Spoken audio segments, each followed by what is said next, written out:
मेरा नाम उमाकांत है। 31 साल का, मध्यम कद, गेहुआ रंग और दुबला-पतला बदन।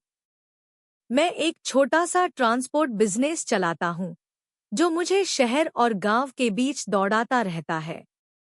मेरी पत्नी वर्षा, 26 साल की, 5 फुट 6 इंच लंबी, गोरी और उसका व्यक्तित्व इतना आकर्षक कि हर कोई उसकी तारीफ करता है। उसकी काली आंखें, रसीले होंठ और मुस्कान ऐसी कि दिल को छू ले। हमारी शादी को 3 साल हो चुके हैं। शुरू-शुरू में हमारा प्यार ताज़ा था। हर रात हम एक दूसरे के करीब आते और वो पल जादुई होते थे। लेकिन अब समय के साथ वो जादू कहीं खो सा गया था। मैं देख सकता था कि वर्षा के चेहरे पर एक अधूरी सी उदासी थी, जैसे उसके दिल में कोई प्यास बाकी थी। हमारा नौकर भोला, 45 साल का, 6 फुट लंबा, चौड़े कंधों वाला और पहलवानी जिस्म। उसका रंग सांवला, मगर उसकी मर्दानगी और भारी आवाज में कुछ ऐसा था जो ध्यान खींचता था। जवानी में वो कुश्ती लड़ा करता था और अब भी रोज सुबह कसरत करता था।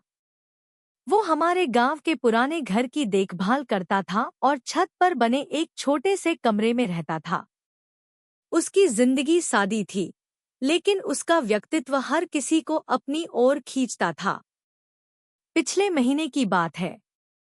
गर्मी का मौसम था और हम अपने गांव के घर में थे। एक रात हमने खूब समय बिताया और थककर छत पर सो गए। सुबह 5 बजे मेरी नींद खुली। मैंने देखा, भोला अपने कमरे के सामने कसरत कर रहा था।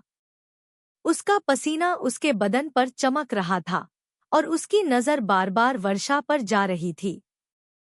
रात की गर्मी में वर्षा के कपड़े थोड़े बिखरे थे। उसकी साड़ी कमर तक सरक गई थी और उसकी गोरी कमर और आकर्षक उभार साफ दिख रहे थे। मैंने देखा, वर्षा सोने का नाटक कर रही थी, लेकिन उसकी सांसें तेज थी, जैसे वो किसी ख्याल में खोई हो। भोला की कसरत खत्म हुई और वो अपने कमरे में चला गया। वर्षा ने उठने का नाटक किया और बोली, चलो उठो जी, सुबह हो गई है। नीचे चलते हैं। उसकी आवाज में एक अजीब सी उत्तेजना थी। नीचे जाकर उसने चाय बनाई और किचन में काम शुरू किया। तभी हल्की हल्की बारिश होने लगी। वर्षा बोली, कल शाम को छत पर कपड़े सुखाए थे, उतार लाती हूँ।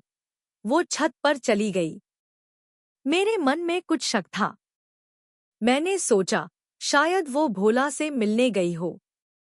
मैं चुपके से छत पर गया, लेकिन वर्षा कहीं नहीं दिखी। तभी भोला की आवाज सुनाई दी। मैं छत के बाथरूम की तरफ गया। वर्षा बाहर खड़ी थी और अंदर झांक रही थी।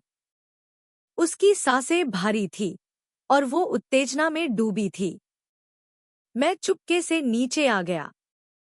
थोड़ी देर बाद वर्षा आई और बोली, बारिश में भीग गई हूँ। उसकी साड़ी गीली थी और उसकी आंखों में शर्म और उत्तेजना का मिश्रण था। हम बेडरूम में गए और हमने एक दूसरे के करीब समय बिताया। लेकिन मैं महसूस कर सकता था कि वर्षा का मन कहीं और था। उस रात हम थककर सो गए। रात को बारिश तेज हो गई। मैंने ड्रिंक का मूड बनाया और वर्षा को भी पेग ऑफर किया। वो वैसे ड्रिंक नहीं करती थी, पर आज मेरे कहने पर मान गई। शायद वो अपने मन की बात कहने की हिम्मत जुटा रही थी। मैंने थोड़ा ज्यादा ड्रिंक का नाटक किया। वर्षा ने कहा, मुझे बारिश में भीगना है। मैंने कहा, हाँ, जाओ, मुझे थोड़ा नशा हो गया है। मैं जानता था कि वो छत पर जाएगी। वर्षा छत पर गई। मैं चुपके से पीछे गया। वो पूरी तरह भीग चुकी थी। उसकी साड़ी बदन से चिपक गई थी और उसका आकर्षक रूप और भी निखर रहा था। वो बारिश में नाच रही थी, जैसे अपने मन की बेचैनी को व्यक्त कर रही हो। भोला खिड़की से देख रहा था। तभी वो बाहर आया और वर्षा को अपनी बाहों में ले लिया। वर्षा कांपते हुए उससे लिपट गई। उस पल में वो दोनों एक दूसरे के करीब आ गए, बारिश में एक गहरे बंधन में बंध गए। मैं चुपके से नीचे आ गया। मेरे मन में उलझन थी, लेकिन कहीं ना कहीं मुझे उनकी नजदीकी स्वीकार थी। सुबह वर्षा लड़खड़ाते कदमों से बेडरूम में आई और सो गई। मैंने उससे कुछ नहीं कहा। दोपहर को उसे पेट में दर्द हुआ। मैं उसे अपने दोस्त डॉक्टर के पास ले गया। चेकअप के बाद डॉक्टर ने बताया कि उसे थोड़ा आराम चाहिए। एक हफ्ते बाद वर्षा ने मुझसे माफी मांगी। मुझे पता है कि आपको सब मालूम है। उस दिन मैंने आपको देख लिया था। शराब के नशे में मुझसे गलती हो गई।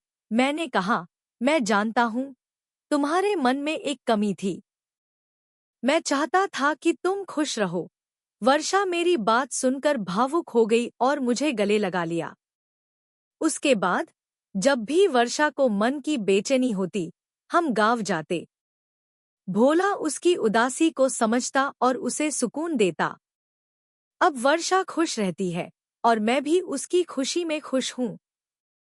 क्या आपको मेरी ये कहानी पसंद आई? अपनी राय कमेंट में जरूर बताएं।